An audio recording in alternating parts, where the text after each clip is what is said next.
bueno, más en esta ocasión tan especial por lo que nos congrega, ¿no? Y bueno, el pastor Carlos me pidió que diera también el sermón. Yo estaba programado solo para venir a dar una predicación en la ordenación. Y quiero compartirles en esta mañana Deuteronomio capítulo 1, versículos 9 al 18. Deuteronomio capítulo 1, versículos 9 al 18.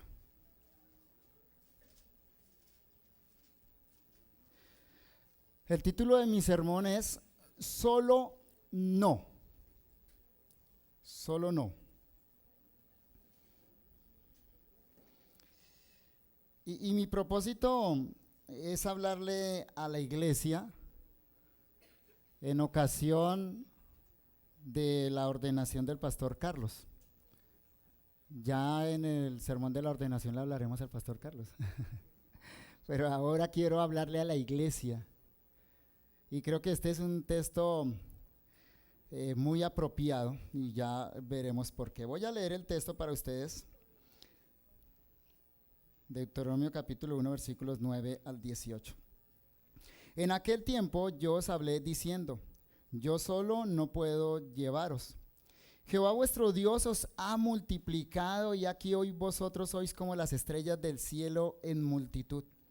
Jehová, Dios de vuestros padres, os haga 1000 veces más de lo que ahora sois y os bendiga como os ha prometido.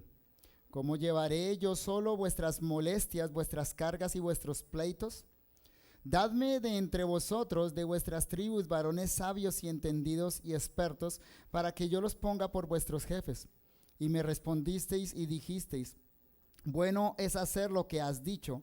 Y tomé a los principales de vuestras tribus, varones sabios y expertos, y los puse por jefes sobre vosotros, jefes de millares, de centenas, de 50 y de 10, y gobernadores de vuestras tribus. Y entonces mandé a vuestros jueces diciendo, oíd entre vuestros hermanos y juzgad justamente entre el hombre y su hermano y el extranjero. No hagáis distinción de persona en el juicio, así al pequeño como al grande oiréis. No tendréis temor de ninguno, porque el juicio es de Dios, y la causa que os fuere difícil la traeréis a mí, y yo la oiré. Os mandé pues en aquel tiempo todo lo que habíais de hacer.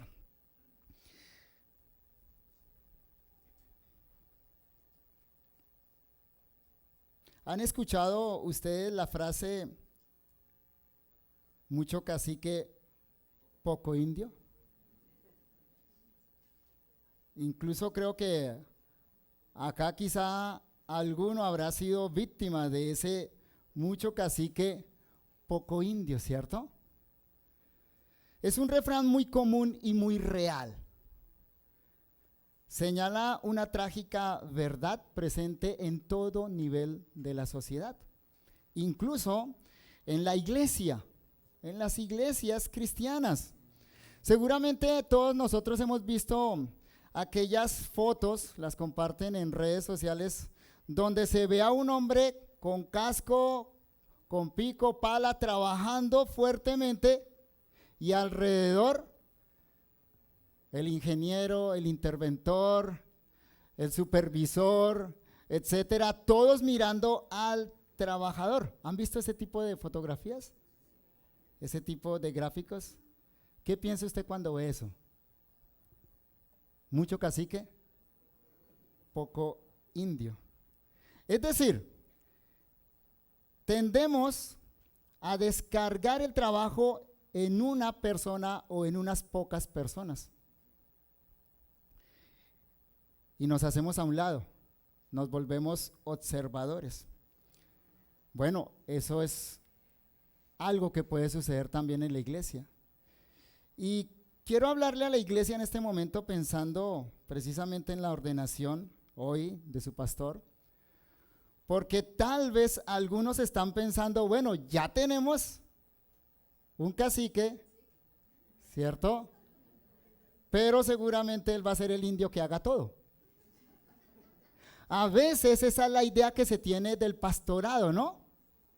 O que es el que manda, pero también es el que hace todo. Para eso pusimos un pastor. Ya no hay que evangelizar, ya no hay que predicar, ya no hay que servir en la iglesia porque ahora tenemos un pastor. Eso es una idea muy equivocada. Y nuestro texto nos presenta que algo similar sucedió en Israel. El pueblo creció y Moisés resultó solo liderando a ese pueblo. Pero Dios, en su infinita sabiduría, misericordia, guió a Moisés y a otras personas del pueblo a superar esta que podríamos llamar una crisis de gobierno. Moisés tuvo la sabiduría de delegar la tarea de juzgar al pueblo a través de hombres sabios y expertos. Así que en este texto nosotros vemos a un Moisés sabio y humilde, reconociendo que no podía gobernar solo a esa multitud tan grande. Iglesia, aprendamos de este pasaje la importancia de no andar solos en el servicio de Dios y de delegar funciones de acuerdo con la voluntad de Dios. Una iglesia sana crece tanto en número como en liderazgo. Y entiéndase el liderazgo como servicio. Personas que están dispuestas a trabajar al lado de otros. Oremos. Señor, en esta mañana rogamos tu infinita sabiduría. Ayúdanos a la luz de este texto a entender que es tu propósito, que todos trabajemos en conjunto, que aunque tú estableces un liderazgo en la iglesia, colocas gobernantes.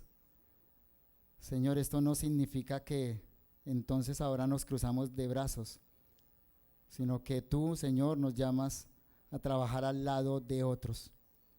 El ministerio, que es la expansión del reino a través de la predicación del evangelio, no es algo que se hace solo. Te rogamos, Señor, que coloques claramente esta idea en nuestra mente y nos convenzas a través de tu palabra. En Jesús oramos. Amén. Vamos a considerar entonces esta idea a la luz de las tres secciones que encontramos en nuestro texto, que son las siguientes. Versículos 9 al 12, encontramos una necesidad imperiosa. Versículos 9 al 12, una necesidad imperiosa. En segundo lugar, versículos 13 al 15, donde encontramos una solución pertinente. Una solución pertinente, versículos 13 al 15. Y en tercer lugar, versículos 16 al 18, donde se nos presenta un resultado oportuno. Un resultado oportuno. Primero, entonces, versículos 9 al 12, una necesidad imperiosa. Volvamos a nuestro texto y leamos esos versículos 9 al 12. Escuchen bien lo que dice la palabra de Dios. En aquel tiempo yo os hablé diciendo, yo solo no puedo llevaros. Jehová vuestro Dios os ha multiplicado y aquí hoy vosotros sois como las estrellas del cielo en multitud.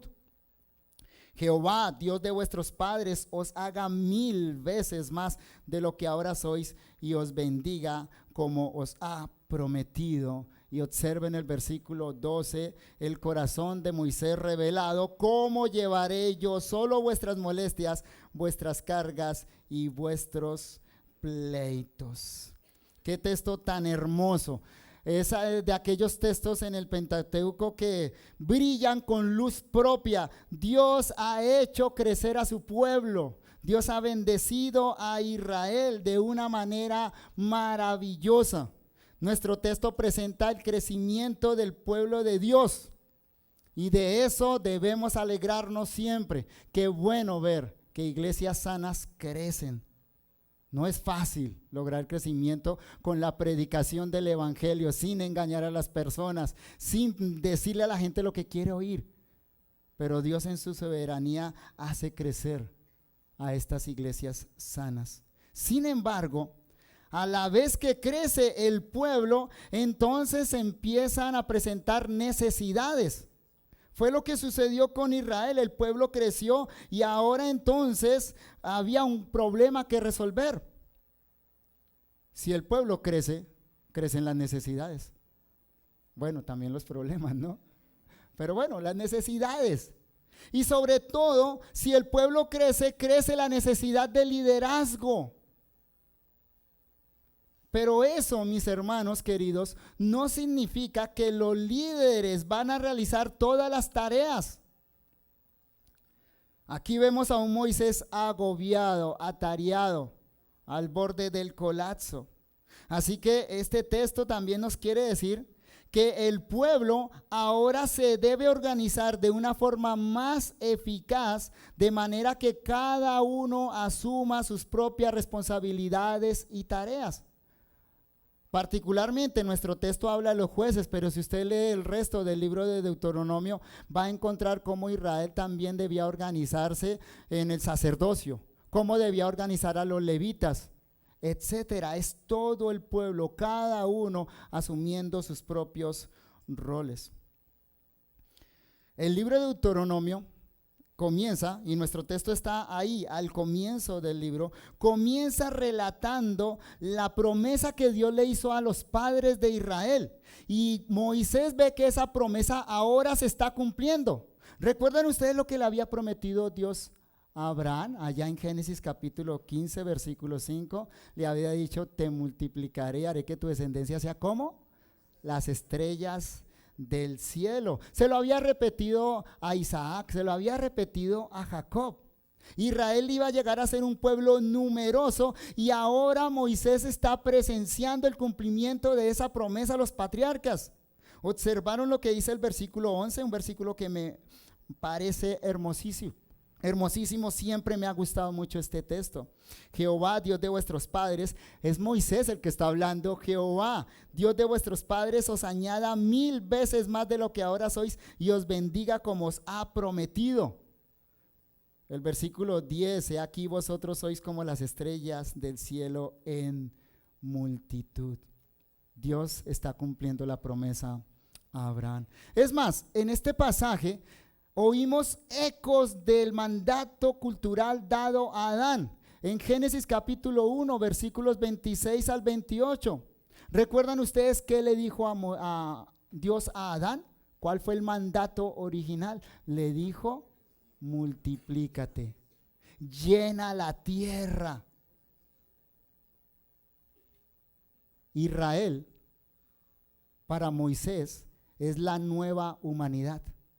Es, digámoslo así, el nuevo Adán que se está multiplicando y está llenando la tierra y va a entrar a Canaán para que esa tierra, que es la tierra de Dios, esté llena de hijos de Dios para la gloria de Dios.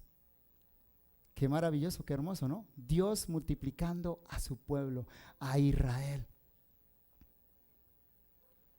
Pero no todo es color de rosa. Porque en la medida que el pueblo crece, entonces crecen las necesidades de ese pueblo. Y entonces Moisés en este momento no solo le recuerda a Israel que Dios está cumpliendo las promesas antiguas, sino también le recuerda que hacía 38 años sus padres no pudieron entrar a la tierra prometida. O sea, no era la primera vez que Dios llevaba a Israel a puertas de Canaán para que entraran. Lo había hecho muchos años atrás con la generación que había salido de Egipto, y ustedes saben lo que pasó con esa generación, que también era una generación numerosa. Era una generación que había crecido en Egipto, pasando de 70 personas a ser una gran multitud. Se cree que probablemente 2 millones de personas. O sea, Dios los había multiplicado en la esclavitud. Los había sacado de Egipto, los había conducido para que entraran a la tierra prometida, pero ellos finalmente no entraron por causa de la incredulidad. Así que en este punto es importante recordar que Moisés quiere mostrarle a la nueva generación de israelitas, los que eran niños cuando salieron de Egipto, las razones del fracaso de sus padres en entrar a poseer la tierra que Dios le había jurado a sus padres, a pesar de que les había dado un líder capaz, un líder que los conducía, que era Moisés. En últimas, Moisés le está contando a Israel lo que había pasado hacía 38 años para que no cometan los mismos errores de sus padres. Porque el propósito de Dios no era simplemente multiplicarlos. El propósito de Dios era entrar a esa gran multitud al reposo, a la tierra de Canaán. Y para eso, repito entonces, Israel necesita organizarse. Necesita dar una respuesta eficaz a este problema que está creando la multiplicación. Así que en segundo lugar consideremos los versículos 13 al 15, donde encontramos una solución pertinente. Versículos 13 al 15, dice: dadme, y sigue siendo Moisés el que habla ya, dadme de entre vosotros, de vuestras tribus, varones sabios y entendidos y expertos, para que yo los ponga por vuestros jefes. Y me respondisteis y dijisteis: bueno es hacer todo lo que has dicho. Y tomé a los principales de vuestras tribus, varones sabios y expertos, y los puse por jueces sobre vosotros, jefes de millares, de centenas, de 50 y de 10, y gobernadores de vuestras tribus. ¿Notan la respuesta? La rápida acción de Moisés en conjunto con el pueblo. Si el pueblo está creciendo, ¿cuál es la solución? Repartir las cargas. Que el pueblo crezca no solo en número, sino que crezca en liderazgo y que el pueblo crezca en involucramiento. Esta historia está relatada con mayores detalles en Éxodo capítulo 18, versículos 13 al 27. No lo voy a leer porque es un texto extenso, pero anótelo allá en su cuaderno. Éxodo 18, 13 al 27, que de hecho es el relato original. Allá en Éxodo tenemos el relato original que ahora Moisés recuenta acá. Y cuando leemos el relato de Éxodo, encontramos algunos detalles interesantes. Y el más importante de Éxodo es que esta idea no surgió de Moisés, surgió de su suegro, de Jetro. Jetro, que vivía en esa región donde se encontraba Israel, fue a visitar a Moisés, bueno, a su hija y de paso a Moisés, y lo encuentra atareado, lo encuentra agobiado. Lo que ve es que Moisés se sienta, diríamos nosotros, de sol a sombra, desde que sale el sol hasta que se oculta, atendiendo los problemas de los israelitas. ¿Ustedes se imaginan la escena? Si es cierto, como los historiadores dicen, que esta era una multitud de 2 millones de personas, ¿cuántos problemas se suscitaban entre ese pueblo? Moisés se sentaba en su silla y se la pasaba todo el día recibiendo al pueblo, recibiendo al pueblo. Su suegro ve eso y entonces le da una idea, le dice: no es bueno lo que estás haciendo, escoge hombres, llama al pueblo y que el pueblo escoja de entre sí hombres que sean de buen carácter, hombres que sean honestos, hombres que te ayuden con esta tarea. Ahora, lo interesante es notar que aunque en Éxodo, el relato original, se menciona a Jetro, aquí en Deuteronomio no aparece el nombre. Ese es un detalle muy interesante e importante, y creo yo, es solo una conjetura, pero creo que Moisés omite el nombre de Jetro acá para enfatizar que esta fue una idea de Dios, claro, a través de su suegro, que era sacerdote de Madián. Yo muchas veces leí este texto pensando que fue una idea de los hombres y no de Dios. Y tal vez usted algunas veces ha escuchado eso, fue equivocado porque no fue Dios el que le dijo eso a Moisés, sino que fue el suegro.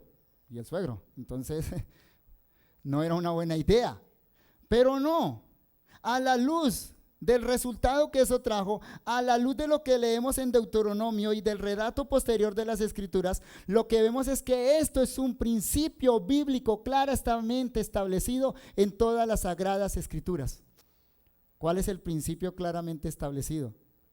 Repartir las cargas, repartir el gobierno. Una sola persona no debe ni puede llevar toda la responsabilidad del pueblo de Dios. Y repito entonces, creo que esa es la razón por la cual aquí Moisés, hablándole a la nueva generación que está a punto de entrar a Israel, no menciona el nombre de Jetro, para que ellos entiendan que esto fue una idea divina.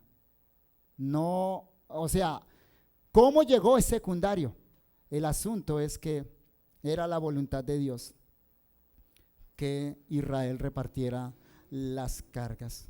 El crecimiento de Israel durante su salida en Egipto y su liberación creó la necesidad de multiplicar el liderazgo en el pueblo de Dios. Hermanos, ¿saben que eso mismo sucedió en la iglesia? En la iglesia apostólica. Miren ustedes el relato de Hechos capítulo 6, versículos 1 al 7, que tiene muchos paralelos con nuestro texto de Deuteronomio. Parece que fuera lo mismo. Miren lo que sucede en la iglesia primitiva, la iglesia apostólica, y sobre todo noten la respuesta de la iglesia guiada por los apóstoles. Hechos capítulo 6, versículos 1 al 7. En aquellos días, y noten los paralelos con Deuteronomio, en aquellos días como creciera el número de los discípulos. ¿Notan lo que estaba sucediendo en la iglesia? Allá en la iglesia primitiva. Qué bendición, ¿cierto? Que la iglesia crezca. Que lleguen personas que conozcan el evangelio, que se establezcan firmemente en la fe. Para eso trabajamos, para que el número de los hijos de Dios crezca, ¿cierto? Sin embargo, ¿qué pasó? Dice el texto, hubo murmuración de los griegos contra los hebreos. ¿Crece la iglesia? ¿Crecen las necesidades? ¿Crecen los problemas? Debe crecer el liderazgo y el involucramiento. Sigamos leyendo. Hubo murmuración de los griegos contra los hebreos de que las viudas de aquellos eran desatendidas en la distribución diaria. Entonces, los 12 apóstoles convocaron a la multitud de los discípulos, lo mismo que hace Moisés en Deuteronomio, va al pueblo, busquen ustedes, de entre ustedes, organícense en ustedes, eso hacen los apóstoles acá. Y dijeron, no es justo que nosotros dejemos la palabra de Dios para servir a las mesas. Podemos un poquito traer esta idea de Hechos hacia atrás, ¿no? Hacia Deuteronomio.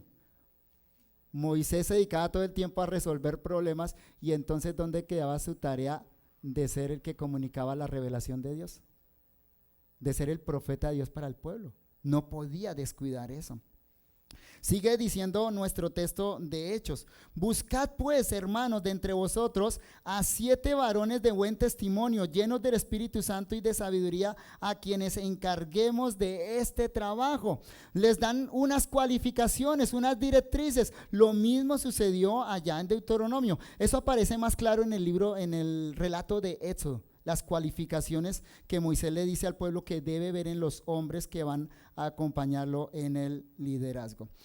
Dice Hechos, y nosotros persistiremos en la oración y en el ministerio de la palabra.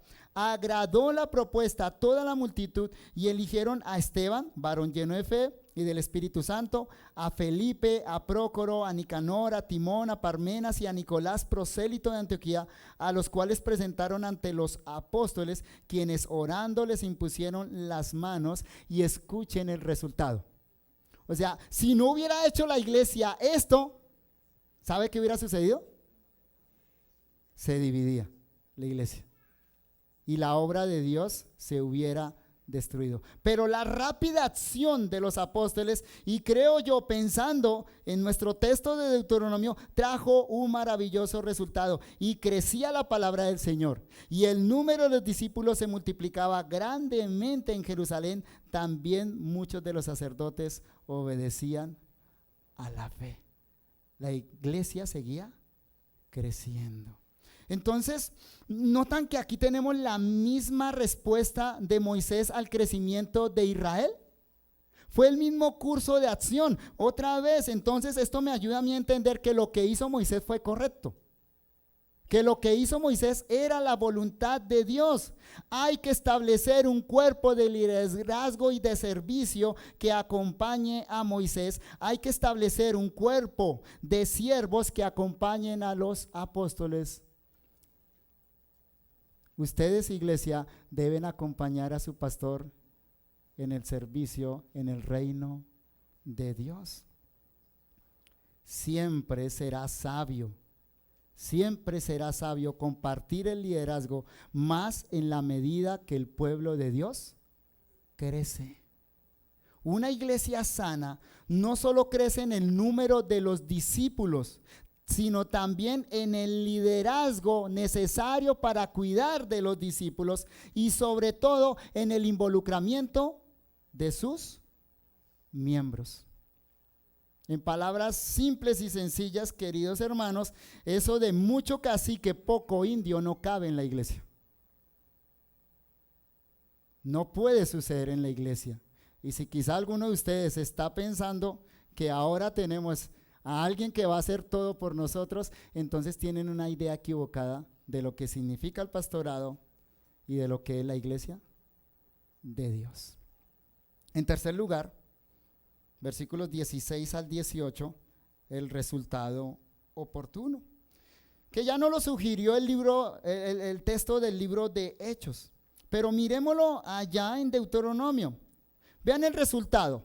El pueblo creció, hubo un problema, debe ser resuelto, entonces hay un curso de acción definido, una respuesta oportuna que finalmente va a traer una bendición al pueblo de Dios. Leo para ustedes versículos 16 al 18.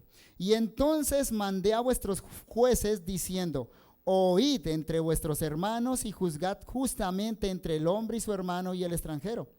No hagáis distinción de persona en el juicio, así al pequeño como al grande oiréis. No tendréis temor de ninguno, porque el juicio es de Dios, y la causa que os fuere difícil la traeréis a mí, y yo la oiré.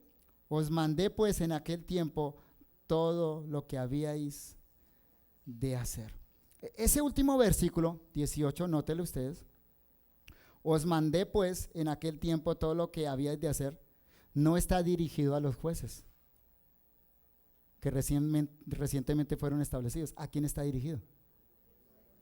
Al pueblo de Israel en conjunto. Y es que a partir del capítulo 2 vienen instrucciones generales para todo el pueblo de Israel. O sea que este no era un asunto simplemente de establecer jueces y que ellos hicieran su tarea. Eso era parte, sino también del hecho de que el pueblo de Israel entendiera su parte en el crecimiento del pueblo y la solución a ese crecimiento. Posteriormente, en el libro de Deuteronomio, encontramos la proclamación de los 10 mandamientos. Es una recopilación de lo que Moisés ya había hecho en Éxodo capítulo 20, y vamos a encontrar una cantidad de instrucciones detalladas con relación a los aspectos morales, a los aspectos ceremoniales y a los aspectos civiles de Israel. Todo ese es el contenido del libro de Deuteronomio. Y en general son instrucciones no solo dirigidas a los jueces, sino a todo el pueblo. Todo el pueblo debía conocer la ley de Dios para comprometerse entonces en la solución y evitar los problemas que vienen por causa del crecimiento. Por otra parte, noten el versículo 17. No hagáis distinción de persona en el juicio. Así al pequeño como al grande oiréis. No tendréis temor de ninguno, porque el juicio es ¿de quién? De Dios. El juicio es de Dios. Ese texto reconoce finalmente que el único juez del pueblo de Dios es ¿quién? Dios. Y entonces, ¿qué es Moisés y qué son los jueces que están estableciendo? Siervos. Mediadores, podríamos decir. son instrumentos de Dios. Están bajo el encargo de Dios, están colocados por Dios, reconocidos por el pueblo, pero lo hacen en el nombre de Dios. Un lamentable suceso de siglos posteriores nos recuerda esa verdad importante que Israel olvidó. El juez es Dios y los hombres solo pueden juzgar en nombre de Dios y enviados por Dios. ¿Ustedes recuerdan qué pasó cuando Israel pidió rey? Miremoslo en 1 Samuel capítulo 8, versículos 1 al 9. 1 Samuel 1, 8 al 9. Vean lo que provocó que Israel pidiera rey. Aconteció, 1 Samuel capítulo 8, versículos 1 al 9. Aconteció que habiendo Samuel envejecido, puso a sus hijos por jueces sobre Israel. Samuel era juez y debemos decir que en cuanto a su tarea de juzgar a Israel, lo hizo bien. Pero comete un error. ¿Cuál es el error que él comete? Puso a sus hijos por jueces. ¿Era hereditario? Según el texto que estamos leyendo en Deuteronomio, ¿eso era algo hereditario como el sacerdocio? Sí, el sacerdocio era hereditario, pero el cargo de los jueces no es hereditario. El texto de Deuteronomio colocó cualificaciones que estaban más claras expuestas en el libro de Éxodo. A Samuel se le olvida eso y coloca a sus hijos como jueces. Sigue diciendo el relato, y el nombre de su hijo primogénito fue Joel, y el nombre del segundo Abías, y eran jueces en Berseba. Pero no anduvieron los hijos por los caminos de su padre, antes se volvieron tras la avaricia, dejándose sobornar y pervirtiendo el derecho.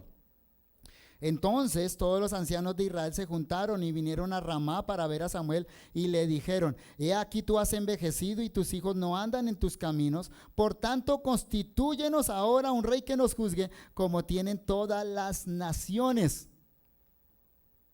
Pero no agradó a Samuel esta palabra que dijeron: danos un rey que nos juzgue. Déjenme conjeturar un poco.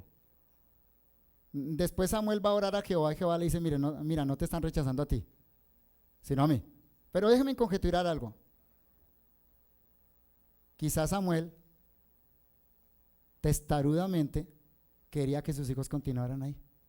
No le gustó que le dijeran eso, porque en últimas, ¿qué le estaban diciendo?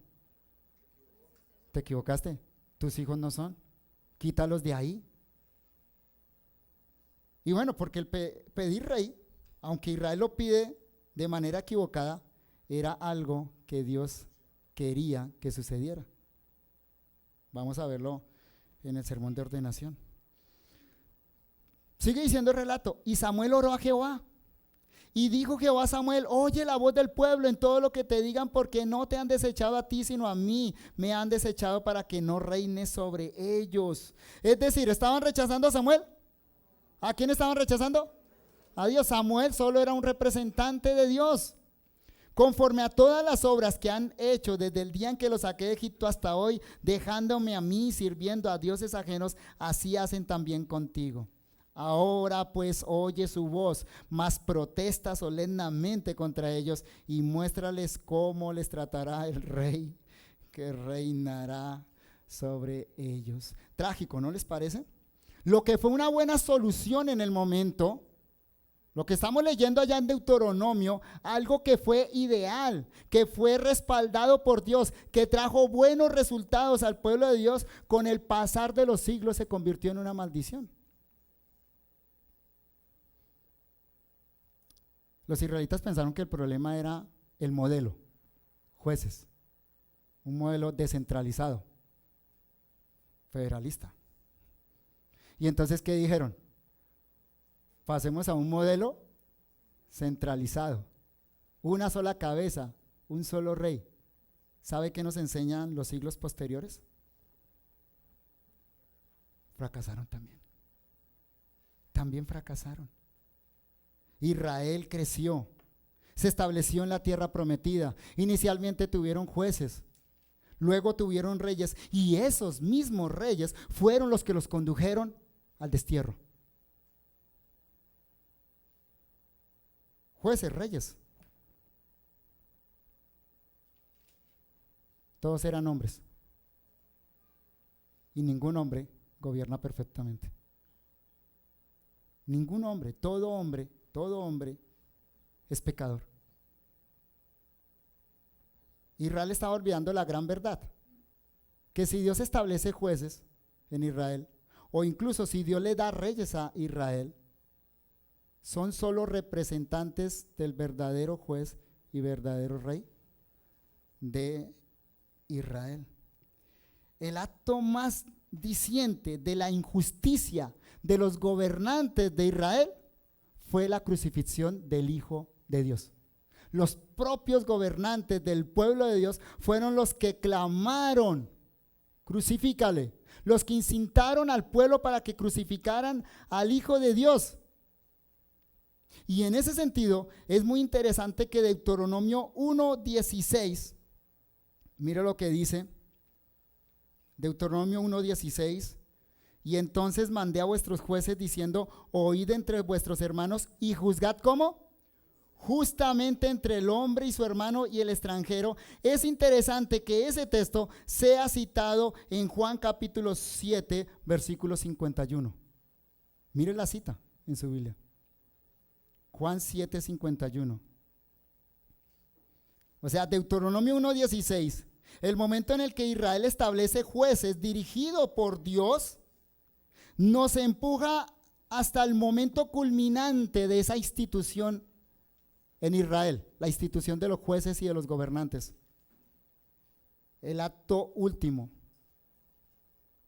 más terrible que cometieron los líderes de Israel fue crucificar al Hijo de Dios. Dice Juan 7:51, es Jesús el que está hablando, le está hablando a los dirigentes de Israel, les dice: ¿juzga acaso nuestra ley a un hombre si primero no lo oye y sabe lo que ha hecho? ¿Por qué Jesús le está diciendo eso a los gobernantes de Israel? Los versículos anteriores nos responden: querían matar a Jesús por las obras que él hacía, porque Jesús señalaba claramente los pecados de ellos y porque muchos lo estaban siguiendo. ¿Y ven la respuesta de Jesús? Citando Deuteronomio, le dice a los gobernantes de Israel que ellos deben juzgar rectamente, de acuerdo a como Moisés había establecido la tarea de los jueces. ¿Y qué estaban haciendo en ese momento con Jesús? Juzgándolo injustamente. Habían dado una sentencia a priori, una sentencia sin evidencias. Ya habían resuelto hacer algo, simplemente estaban buscando la excusa para poder llevarlo a cabo. Y es interesante a quién es el que están juzgando, ¿no? A Jesús, al Hijo de Dios, que es el único hombre justo que pisó sobre la tierra, el único que ha hecho un juicio perfecto sobre la tierra, el único que tiene la facultad dada por Dios para juzgar a los hombres, y su juicio es un juicio sabio, conforme a la verdad. Y eso queda demostrado claramente en el Evangelio de Juan, porque el siguiente texto que aparece en el Evangelio de Juan es el encuentro de Jesús con la mujer adúltera. Una mujer que es llevada por los jueces de Israel delante de Jesús, acusada de adulterio. ¿Y la ley qué decía? ¿Se sabían la ley los jueces? ¿Sabían la ley? En este caso sí la sabían. ¿Sabían qué decía la ley que debía ser hecho? Debía ser apedreada.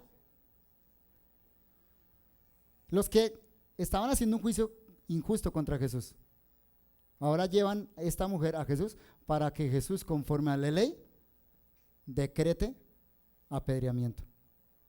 ¿Y saben qué le dijo Jesús a la mujer samaritana ya en Juan 8:11?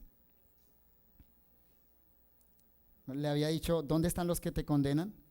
Ella dijo, ninguno, Señor. Entonces Jesús le dijo, ni yo te condeno, vete y no peques más. Así que debemos recordar que el gobierno de los hombres nunca es perfecto. Ningún hombre va a gobernar de manera perfecta. El único hombre que hace un juicio recto es Jesús. Y ese juez justo del universo vendrá un día a juzgar a todos los hombres. Y su juicio va a ser un juicio recto, según la verdad.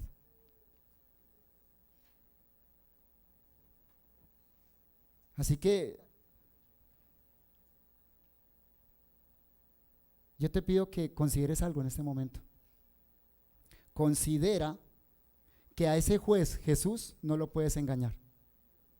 Y que ese juez Jesús, el día del juicio final, va a pasar un juicio con los estándares más altos de rectitud. Y si tú no te reconcilias hoy con Él, vas a escuchar no las palabras que Él le dijo a la mujer adúltera, porque ella se arrepintió y creyó, sino que vas a escuchar una sentencia de condenación eterna. Pero a ustedes, queridos hermanos, a la iglesia, a esta iglesia, quiero decirles que este texto nos enseña la importante verdad de que una iglesia sana crecerá tanto en número como en liderazgo e involucramiento de sus miembros. ¿Sabe por qué una iglesia tiene que crecer así homogéneamente? Porque ningún hombre ejerce un juicio perfecto y correcto. Así que aquí tenemos una invitación a la organización de la iglesia por medio de un liderazgo divinamente establecido y de una participación activa de cada uno de los miembros. Hermanos, que acá no haya mucho cacique, sino mucho indio. No muchos indios. Que acá todos quieran servir. Y ahora que Dios les provee un pastor, que todos ustedes quieran estar al lado de él en el servicio del reino de los cielos. Oremos. Señor, gracias por mostrarnos en este texto tu infinita sabiduría. Esa sabiduría que guió a Moisés y guió también a los apóstoles a dar una solución apropiada, una solución pertinente al crecimiento de tu pueblo, Señor. Qué bueno cuando tú haces crecer a tu pueblo. Podemos unirnos a la palabra de Moisés a Israel. Jehová os multiplique, Señor, y que así sea siempre, para la gloria de tu nombre, para el crecimiento de tu reino, para que en tu iglesia cada día lleguen aquellos que han de ser salvos, Señor. Pero hoy nos enseñas que aparejado a ese crecimiento debe haber resoluciones claras, resoluciones firmes, Señor, para que ese crecimiento no solo sea numérico, Señor, sino también en liderazgo y sobre todas las cosas en involucramiento. Que podamos entender, Señor, que si tú das pastores a la iglesia, es para que estos pastores capaciten a la iglesia para que todos en conjunto hagamos la obra del ministerio. Gracias, Señor, por tu palabra. Gracias por la sabiduría eterna que nos has dado en ella. En el nombre de Jesús oramos. Amén.